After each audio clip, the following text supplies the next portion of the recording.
This is the construction for the line of reflection after transformation happened. And this is a perpendicular bisector construction as well. We simply need to pick two corresponding points in order to use those as our endpoints of our segments. So we can use any corresponding points. We could use A and A prime, C and C prime, or B and B prime. I'm going to use C and C prime. You can draw a segment between them if you like, but you don't have to. I'm going to start with my compass point on C prime, over my compass more than halfway, and then do the same thing from point C,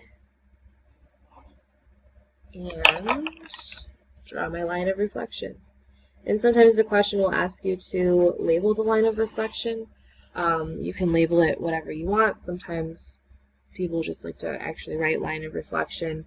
You can also just name it something that you want, like line segment AB, for example. And there's your line of reflection.